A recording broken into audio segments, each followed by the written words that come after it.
BNP ক্ষমতায়, তখন আমার বিরুদ্ধে মুফতি ফজলুল করিম, আমার ছোটো ভাই, আমার মেজো ভাই মুসাদ্দিক বিল্লাহ আল মাদানী, আমার ভাই আবুল খায়ের, জিয়াউল করিম সহ 4-5 ভাই আমাদেরকে কেস দিয়েছিল বিএনপির নেতারা।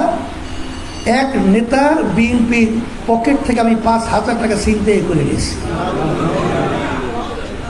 মানে তার পকেট থেকে আমি 5,000 টাকা চুরি করছি।